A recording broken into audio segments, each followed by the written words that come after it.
I want to start with something honest.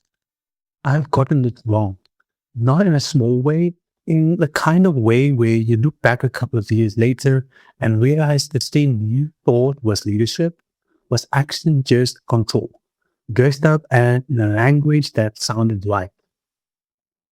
So I'm not coming at this topic as someone who has figured it out and is now just reporting back to you, right? I'm coming at it as someone who is still in the middle of it, figuring it out. And some of what I found is uncomfortable enough that I almost didn't make this video. But I think this is one of the conversations that men actually need. So here we are. Now, I grew up around two versions of what a man leading a home looks like. The first one is the man who runs everything. Every decision goes to him. His word is final, and questioning it isn't really an option. And he calls that leadership. From the inside of that kind of home, it looks like strength. It produces a kind of order, but it also produces something else, a quiet tension underneath everything, where the people in the house are navigating around the man rather than being genuinely known by him. The second version is a man who is just completely checked out, handed everything over and called it respect or peace, or just never named it at all, right? He's physically there, but emotionally somewhere else. And the house runs, like sort of, because his wife is carrying it. But there's a resentment that builds up in that kind of home too, on both sides, that no one really says out loud. I've had both versions of those patterns show up in my own life at different points. Neither of them is actually what I want. And neither of them, from what I'm finding in scripture, is what God actually is describing. The passage that keeps coming back to me on this is Ephesians 5, verse 25. It's quite a popular one, and it says, "Husbands, love your wives, just as Christ also loved the church and gave himself for her." And I'll be honest, I've read the verse a few times and thought that I understood it. And I'm not sure I actually started sitting with what it means until recently, right? Trying to dig deeper and trying to find out what does it really mean. It says, gave himself for her. That's kind of a different concept, right? Gave himself for her, not led her with authority or not held the final say, but gave himself. So what does that mean?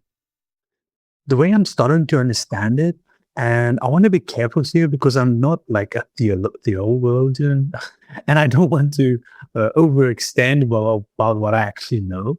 But the way that I'm reading this is that the husband's primary job in the home is not to be obeyed, but it is to give himself. Now that's a completely different starting point than what most of us were handed, right? What I keep coming back to is the model of Christ specifically. Because scripture says, or scripture doesn't say, just say love your wives, right? It doesn't just say love your wives. It says love them the way Christ loved the church. And Christ's version of leading the church didn't look like issuing commands from a position of authority, right? And just waiting for compliance. It looked like washing feet. It looked like giving up the thing that cost the most so that the people he was leading could actually flourish. The authority was real, but it was expressed through sacrifice, not through control. So that's really a very big difference. Now, I'm still trying to work out what that means in an actual house, right? What does that actually mean in my marriage? Um, on actual Tuesday nights when I'm tired and things are hard and the gap between who I want to be and who I'm given, who I want to be and who I'm being in any given moment is visible to me, right? So here's the thing that I noticed that I think is worth naming. When I come home carrying the weight of whatever happened that day, the stress, the frustration, the low grade feeling that things aren't going okay or the way that I want, that stuff like fills the room, right? My wife picks it up before I say a word. And the emotional temperature of the home tracks my internal state more, more closely and comfortable than what I realize, right? Your emotional state as a man can really affect the total temperature of the house. And your wife, especially, or your girlfriend, can really pick up on that. In Proverbs 20, verse 7, it says that the righteous man walks in his integrity and his children are blessed after him. What I find interesting about that verse, that doesn't say his children are instructed by him, right? It says blessed after him. They follow what he walks in, not what he says he walks in. I don't have that fully sorted out for sure.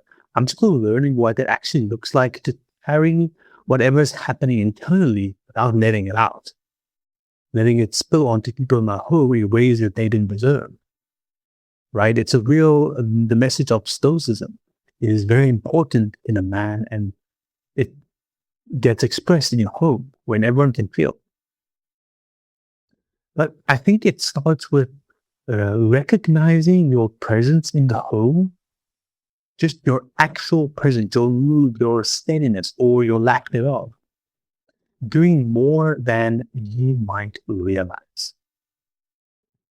The other thing I've been sitting with is something I genuinely find uncomfortable to say is when things aren't going well in my home, when there's distance in my marriage and the struggling or there's the spiritual health of my family feels low, my first instinct is to look outward, right? To figure out what what's not working around me, what needs to change out there. And what I'm finding is that the more honest question is what have I missed? What have I not been present for? Where was I absent or checked out or so focused on what I was building outside of the house that the people inside were getting whatever was just left over, right? We only have a certain amount of emotional bandwidth in here, right? I'm not saying that everything is obviously my fault. I'm generally not saying that, but I think there's something about real family leadership that looks inward first. How can I be better for my family? And I find that really hard. I think most men find it very hard. It's easier to just manage the environment rather than to actually examine yourself. I've been thinking a lot about, God of War. I just played God of War 3, right? Because Kratos' whole arc in that game is kind of about that shit, right? He has a kind of strength that was built for one context, raw and dominant, how it goes, unrestrained. And then he became a father. And everything that made him powerful in the old context has to be completely reordered for this one. The strength is still there, of course, but it's not useful in the same way anymore. Has to be redirected, put in service of something outside of himself, in this case, his son.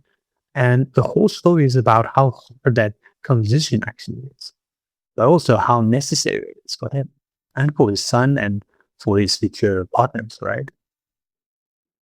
Now, I don't know if I'm Kratos in this analogy.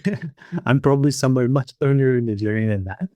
But the thing that resonates with me is that The transition from back strength that dominates to strength that actually serves the people that you care for. That transition, it's real and it's hard. And it doesn't just happen automatically, right? Just because you want to be a good father or husband, it doesn't just happen. You have to really work on it. Now, here's the last thing that I want to say, and it's one I'm finding the most challenging personally. Real family leadership, from what I can tell, creates safety, not silence. There's a version of a man leading his home that produces a house where nobody says a hard thing, where his wife has learned to filter what she brings to him, where the kids figure out early that topics are kind of off limit. And on the surface, that house looks like it's ordered, right? But it's a home that's not well led. It's a controlled home. In 1 Peter 3 verse 7, it says, husbands should dwell with their wives with understanding, giving them honor. Dwell with understanding. That phrase, stopped me for a while. Dwell with understanding, not dwell with authority, not dwell as the head of the household, with understanding. The kind of understanding that takes work, that means actually paying attention to the person in front of you, knowing what they are, knowing what they can't quite say yet. Now, I won't say that I'm there yet. I want to be honest about that. But I think that's the direction, right? We need to work towards that direction. Not the man who just wins, the man who actually sees what's going on in the house. In Red Dead Redemption 2, Arthur Morgan and the moments that actually matter in the story are never the ones where he's the most, right? They're the ones where he's the most present, where he actually sees what the person in front of him needs. And that quality of awareness is what makes him matter to the people around him, right? Not how much force he can apply. That's the picture I'm reaching towards, right? Slowly, imperfectly, of course, on a lot of days, not very successfully. But this week, one thing, ask someone in your home whether they feel, right, that they are safe bringing you the hard stuff, not the polished version of whatever's going on, the actual real thing. And then don't defend yourself when they answer. Just listen. You might not like their answer, but just listen and absorb it and actually sit with it. How do you analyze yourself?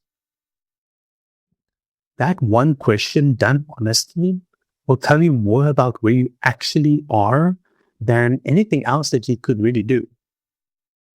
I'm asking myself the same question every day. Guys, if you made it to the end of this video, I'm trying to build a brotherhood of Christ-like men, leading the family and trying to, make this world a better place. If you guys like the content, please remember to like, comment, and subscribe. It really helps to boost the algorithms. We're all slaves to the algorithms anyway. See you guys in the next one. Bye.